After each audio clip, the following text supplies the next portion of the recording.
One of the overarching barriers to improving your fitness is lack of money, whether it's not being able to afford a gym membership or a coach, or maybe just the equipment to work out from home. So in this video, I'm going to try my best to walk you through how to design your own weight training plan to at least help you save a bit of cash on the coach front.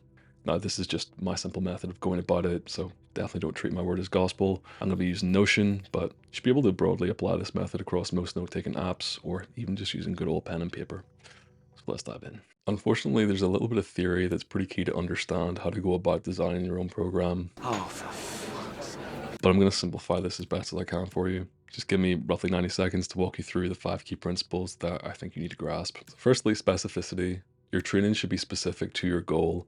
If you want to train for a powerlifting meet, then training the big 3 is probably going to be necessary. If you want to get big biceps, throwing in some bicep curls into your workouts would be pretty useful. And if you want to snatch a barbell overhead, training the snatch is a good idea as well. You get the picture. So 2, overload. Your body adapts to progressively increasing the load on it, whether that be through increasing volume, weight on the bar, rep speed, range, or frequency. So over time, training needs to, by nature, get harder for progress to continue. Next, fatigue management. Adapting from training requires proper recovery. Too much training with insufficient recovery leads to subpar progress. So paying attention to some subjective and objective markers of fatigue can be really useful, along with familiarizing yourself with how to auto-regulate intensity. Fourth, variation. Varying exercises, rep schemes, tempos, and rest intervals can all influence the adaptation you get from training while helping to overcome plateaus and even work around aches and pains. And lastly, individualization. You want to tailor the plan to your specific circumstances: when, where, how often, with who, etc. Now, there's a lot of nuance within each principle, and coaches will debate on the importance of each one, but I really wouldn't stress it. If you want to deepen your understanding of them, I'll leave a playlist link in the description from JTS, which will take care of that. There's a few other principles, but for the purpose of building a basic training plan, those will get you far enough. Now, given that I'm tailoring this to Notion, here's a couple of quick shortcuts that will possibly save you a lot of time when designing your own plan. So feel free to pause the video and take a quick screenshot if you think it'll help. It's also worth mentioning that I'd recommend you sticking to desktop for this exercise, as design on the mobile app just isn't efficient in my experience. And the best way to start is to hit start. The first thing you're going to need to do is download Notion from their website for your specific OS. For brevity, I'm going to let you take care of that and skip to being inside the app. We're going to start by creating a new page. So go to the top left and tap this little icon. I'm going to give myself more room by getting rid of the side view. And now just title the page whatever you like. I usually like the format of name followed by a break and then the name of the workout plan. So for this exercise, I'm going to go with a 3-day full body plan, but you can choose whatever you like. You can then give it an icon and a cover if you want to jazz it up a little bit, but I tend to leave those blank as it pushes the content down the page, which I'm not into. So we're going to start by creating our toggle lists. To make these, type / to access the drop down of basic blocks, and type the first few words of toggle to access it.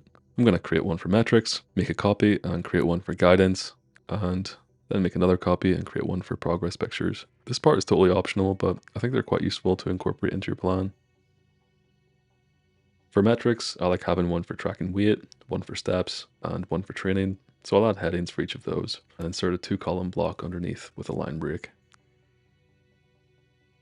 I'll label the first column current and the second one goal, and just select for the metric I want to track.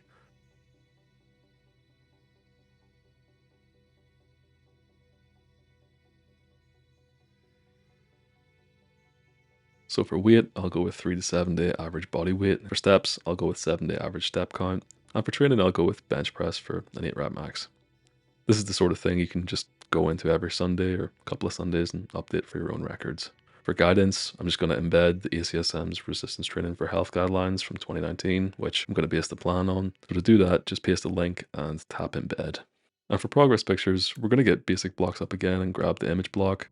Make 3 copies of that and move them side by side to keep things really compact. And you can just add a little date block beside them just to keep yourself right. Whenever you want to update your pictures, just make a copy and edit the date. I'm going to add 2 dashes underneath those lists, and we'll call that section complete. Next, we're going to create our workout toggle lists. It's going to be a 3-day full body workout split for Monday, Wednesday, Friday sessions, or ABC sessions, whatever way you want to look at it. So let's start with full body workout A. First, let's set up the table, open basic blocks and select table.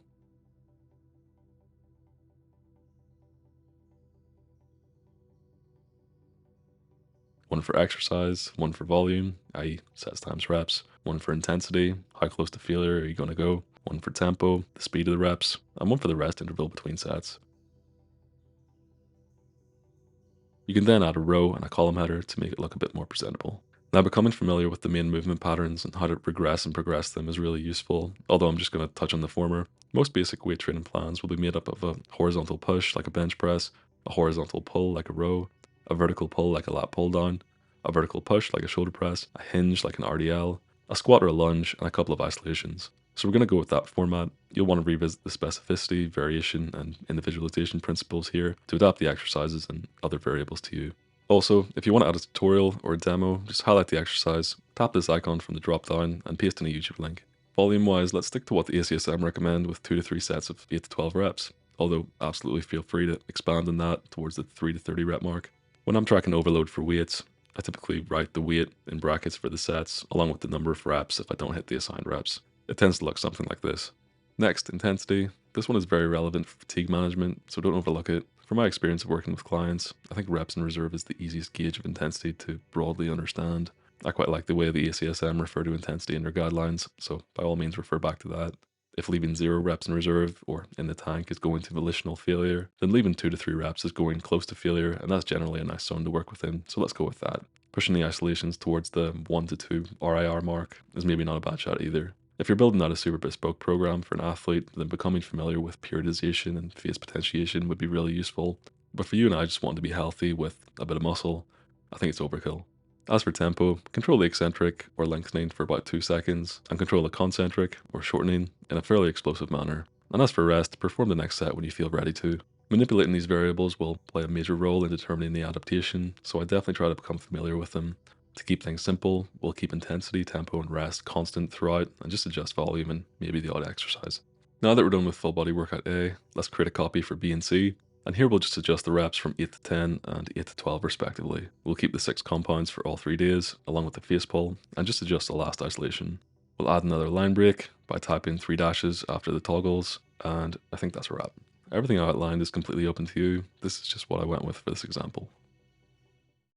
When you then open up Notion on your phone, all of the different sections are within view. You'll just need to tap into them to find what you're looking for. Now, there's by nature going to be some scrolling to the side with the different tables, but there's no real way around that. If you've ever tried to use Excel spreadsheets on your phone for your training plan, you'll know it's a bit of a nightmare, so I think this is definitely a good bit better. And you can even say it rivals some of the paid apps, as there's no faffing around with different tabs. I'll leave a link to the plan in the description for you to duplicate into your own Notion workspace, or you can just rewind the video and start from scratch. It's up to you. If you find the video useful, feel free to share it with your family and friends. And if you want to work with me one-to-one, check out the first link in the description. I'll see you in the next one.